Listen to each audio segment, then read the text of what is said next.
짐승의 표에 대해서 말씀을 증거합니다. 요한계시록 13장 16절 18절, 요한계시록 14장 10절 11절 말씀을 통해 증거합니다. 요한계시록 13장 16절 18절, 제가 모든 자 곧 작은 자나 큰 자나 부자나 빈궁한 자나 자유한 자나 종들로 그 오른손이나 이마에 표를 받게 하고 누구든지 이 표를 가진 자 외에는 매매를 못하게 하니 이 표는 곧 짐승의 이름이라 그 이름의 수라.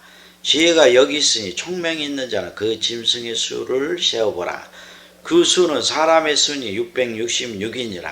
요한계시록 14장 10절 11절에 보면 이 짐승의 표를 받게 되면 불과 유황으로 고난을 받으니 그 고난의 연기가 세세토록 올라가리로다. 성경에 이렇게 기록되어 있기 때문에 이 말씀대로 짐승의 표를 받는 자는 지옥에 떨어져서 세세토록 고난을 받게 돼요. 그러면 이 짐승의 표가 무엇인가를 깨달아야 되겠죠. 이 짐승의 표를 알지 못하면 다 짐승의 표를 받게 되는 거예요. 그래서 너무너무 중요한 말씀인 거죠. 그러면 이토록 중요한 말씀이기 때문에 마귀는 자기 때가 얼마 남지 않는 것을 잘 알고 있죠. 지금이 종말 때예요. 밤중이에요. 그러면 마귀가 많은 사람들을 미혹해서 하나님을 해방하는 일을 하는 거예요. 자, 하나님을 해방한다는 것은 하나님의 일을 밤중에 누가 하는 거예요? 계시록 1장에 기록된 이 두 증인들이 주께 부름을 받는 자다고 분명히 기록하고 있잖아요. 그러면 이들만이 요한계시록의 말씀을 바르게 증거하는 거예요. 그래서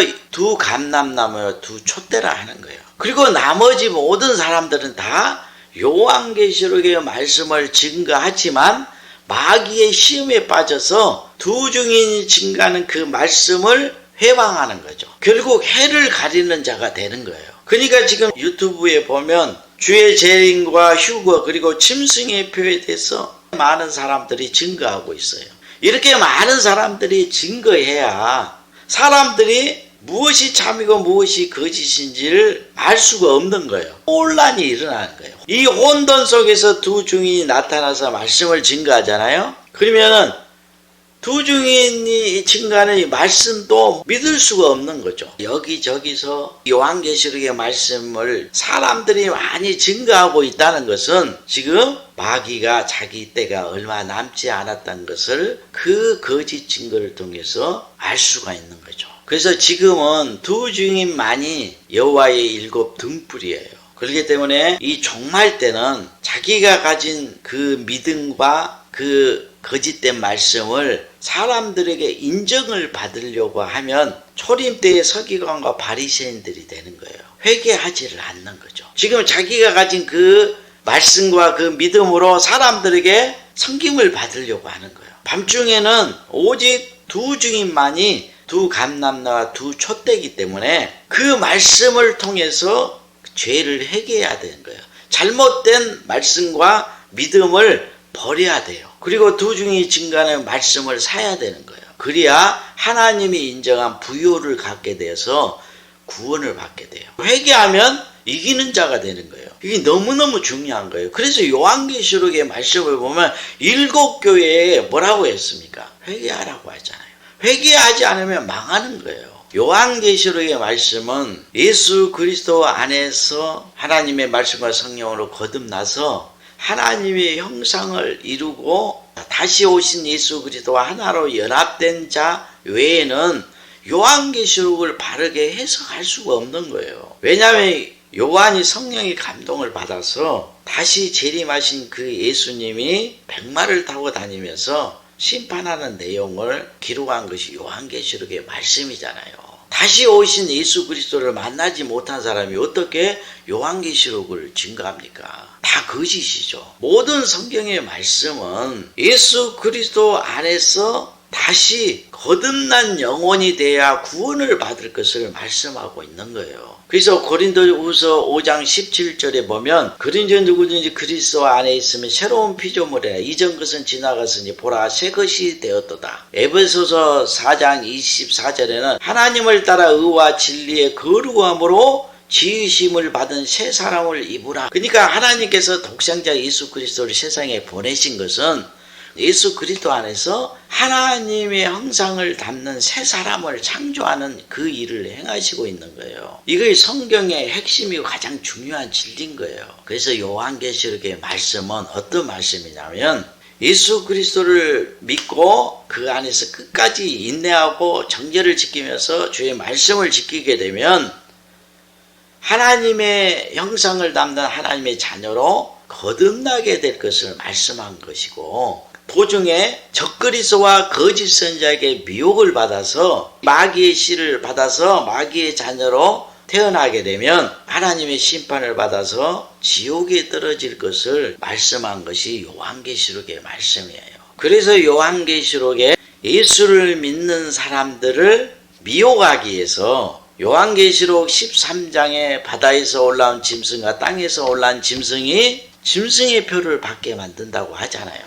이들에게 미혹당하면 다 짐승의 표를 받게 돼서 마귀의 자녀로 태어나게 되는 거예요. 그런데 요한계시록 7장에 보면 다시 인치는 역사가 있죠. 이들이 두 증인들인 거예요. 두 증인들의 증거를 듣고 하나님의 말씀을 마음으로 받아서 순종하게 되면 하나님의 형상을 담는 하나님의 자녀로 태어날 것을 말씀하는 거예요. 그래서 요한계시록 14장에 보면 정죄를 지키는 자가 입맞은 14만 4천이라고 했던 거예요. 그리고 짐승들의 미혹을 이기는 자가 새 이름을 받는다고 그러죠. 새 이름이라는 것은 새 사람으로 창조됐기 때문에 새 이름을 받잖아요. 새 이름을 받았다는 것은 그가 새 사람이 되었다는 거예요. 근데 이기지 못하고 짐승에 미혹당하잖아요. 그러면 짐승의 이름을 받는 거죠. 그래서 666 표가 짐승의 이름인 거예요. 짐승으로 태어났으니까 짐승의 이름을 받는 거죠. 그래서 이런 거듭남의 비밀을 깨닫지 못하니까 다 마귀의 시험에 빠지는 거예요. 그 예수님이 초림 때 이스라엘 나라에 오셨을 때 바리새인들이 예수님을 올무에 걸리게 만들기 위해서 사람을 보내서 세금으로 시험하는 거예요. 지금 가이사라는 그 황제가 통치하고 있잖아요. 그러니까 가이사에게 세금을 내지 않으면 잡아가게 만들려고 했던 거예요. 그래서 사람을 보내서 시험하죠. 그래서 이 세금을 가이사에게 내야 되냐 말아야 되냐 이걸 물어보는 거예요. 그러니까 예수님께서 동전을 가져오라고 그래요. 그리고 그 동전에 누구의 글과 누구의 형상이 새겨졌느냐 이게 물어요. 그러니까 가이사의 글과 가이사의 형상입니다 그래요. 그러면 가이사 것은 가이사에게, 하나님 것은 하나님께 드리라 했던 거예요. 이 말씀은 아주 큰 비밀의 말씀인 거예요. 이 말씀의 의미를 깨닫지 못하는 사람은 절대 요한계시록의 말씀을 증거해서는 안 돼요. 배워야 되는 거예요. 선생된 자들이 더 큰 심판이 있다고 그랬잖아요. 입에 말에 실수가 없는 자가 온전한 자인데 온전하지 못한 자는 선생되지 말라는 거예요. 심판을 받기 때문에. 왜냐하면 잘못 성경을 가르치게 되면 많은 사람을 지옥으로 데려가기 때문에 더 큰 심판을 받게 되는 거죠. 마태복음 22장 15절 22절 이에 바리새인들이 가서 어떻게 하여 예수로 말의 올무에 걸리게 할까 상론하고 자기 제자들 헤롯 당원들과 함께 예수께 보내어 말하되 선생님이여 우리가 아노니 당신은 참되시고 참으로서 하나님의 도를 가르치시며 아무라도 꺼리는 일이 없으시니 이런 사람을 애무로 보지 아니하심이니이다. 그러면 당신의 생각에는 어떠한지 우리에게 이르소서. 가이사에게 세를 바치는 것이 가하나이까 불가하나이까 한데 예수께서 저희 악함을 아시고 가라사대 외식하는 자들아 어찌하여 나를 시험하느냐 쇳돈을 내게 보이라 하시니 데나리오 하나를 가져왔거늘 예수께서 말씀하시되 이 형상과 이 글이 누이 것이냐 가로되 가이사의 것이니이다. 이에 가라사대 그런즉 가이사의 것은 가이사에게 하나님의 것은 하나님께 바치라 하시니 저희가 이 말씀을 듣고 기이 여겨 예수를 떠나가니라. 이 말씀은 너무 놀라운 말씀이에요. 주님의 마음을 가져야 주님께서 하신 이 말씀의 의미를 아는 거죠. 여러분 동전에 가이사의 말과 가이사의 형상이 새겨졌어. 그러면 가이사가 통치하는 곳이잖아요. 그러면 가이사에게 세금을 내야 되는 거예요. 왜냐하면 동전에 가이사의 말과 가이사의 형상이 새겨졌잖아요. 왜 이 말씀을 했겠어요? 우리의 마음이 적그리스도와 거짓 선지자의 미혹을 받게 되면 마귀의 말과 마귀의 영을 받는 거죠. 그럼 마귀의 말이 그 마음에 새겨지는 거예요. 마귀의 말이 새겨지면 마귀의 성품을 가진 자, 마귀의 형상을 가진 자가 되는 거죠. 그러면 마귀가 그렇게 만들었잖아요. 그러면 마귀의 소유가 되는 것이에요. 그런데 우리가 주께서 보낸 참 선지자의 말을 듣게 되면 하나님의 말씀이 그 마음에 새겨지죠. 그럼 말씀이 새겨지면 이 말씀은 하나님의 형상이잖아요. 성품이고. 그러면 하나님의 성품을 가진, 하나님의 형상을 가진 하나님의 자녀로 거듭나게 되는 거예요. 하나님이 이렇게 만들었잖아요. 그러면 하나님의 소유가 되는 거예요. 그래서 요한계시록의 말씀은 하나님의 말씀이 새겨져서 하나님의 형상을 이루게 되면 하나님의 소유가 되는 거고, 마귀의 말이 새겨져서 마귀의 성품, 마귀의 형상을 가진 짐승으로 태어나게 되면 마귀의 소유가 되는 것을 지금 말씀하는 것이 요한계시록의 말씀이에요. 너무 놀랍잖아요. 그래서 짐승의 표라는 것은 사람들의 손이나 이마에 바코드나 칩 같은 것을 새기는 것이 아니고, 온 교회가 지금 적그리스도와 거짓 선지자에게 미혹을 받아서 지금 마귀의 말을 하고 있는 거예요. 그래서 짐승의 표가 이 건물 교회 안에서 지금 새기고 있는 거예요. 바코드나 칩이 아니라 지금 목사들이 가르치고 있는 마귀의 말과 그 영이 짐승의 표인 거예요. 너무 놀랍잖아요. 그래서 지금 교회 안에서 짐승의 표를 받고 있는 거예요. 그 짐승이 지금 사람들의 마음에 마귀의 말을 새기고 있는 거예요. 마귀의 말이 새겨지면 마귀의 형상을 가진 짐승으로 태어나죠. 그래서 짐승의 표가 짐승의 이름이라고 했던 거예요. 짐승의 표가 새겨졌다는 것은 짐승의 이름을 가졌다는 거잖아요. 짐승의 이름을 누가 가져요? 짐승으로 태어나면 짐승의 이름을 갖게 되고, 사람으로 태어나면 사람의 이름을 갖잖아요. 그래서 666이 짐승의 이름이라고 한 거예요. 그러면 왜 짐승의 이름이 666일까요?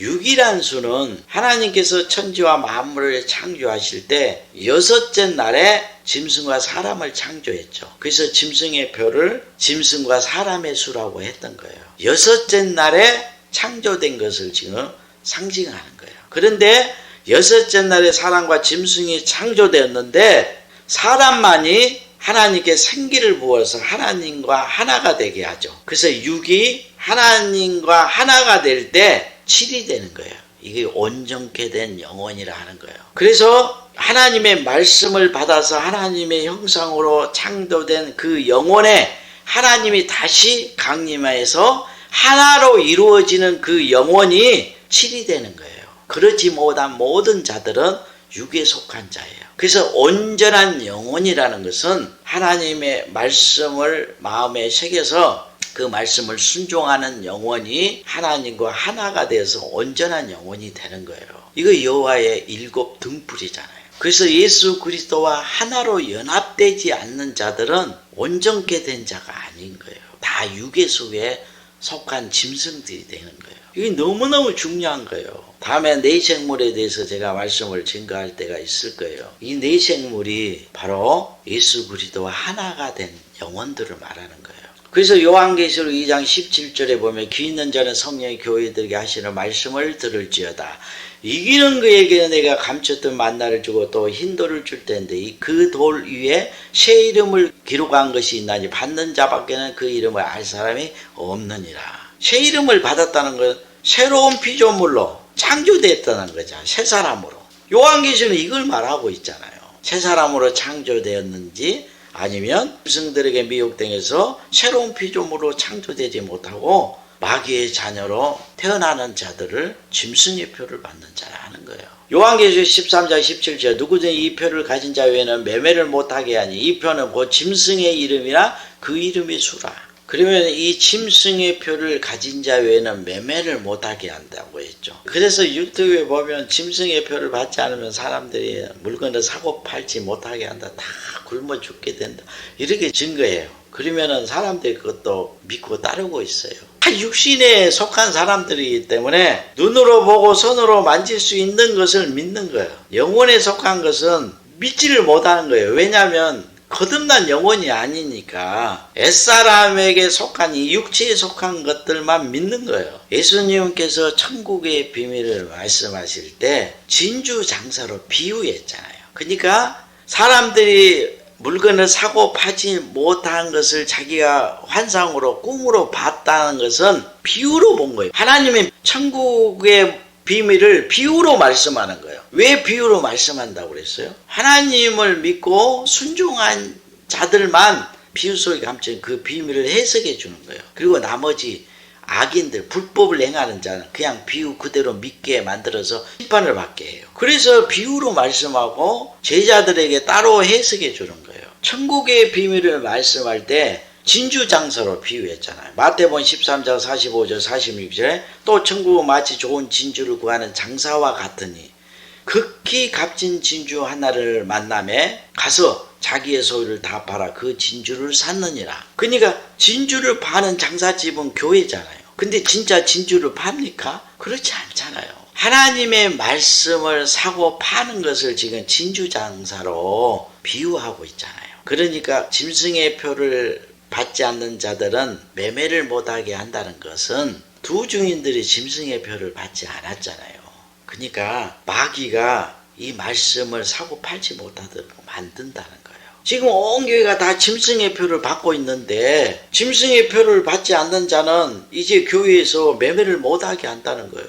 말씀을 증거해도 그 말씀을 사지 못하게 하고 그 말씀을 또 다른 사람에게 가르치지 못하게 만든다는 거예요. 그래서 제가 증거하는 말씀을 사고 팔지 않는 거예요. 그래서 요한계시록 18장에 보면 장사꾼들이 이 바벨론의 상품을 사고 파는 거예요. 우리가 육적으로도 큰 나라에 가면 사람들이 좋아하는 신기한 그런 물건들이 많잖아요. 그래서 큰 나라에 가서 그 물건을 사서 자기 나라에서 되팔아서 부를 축제하잖아요.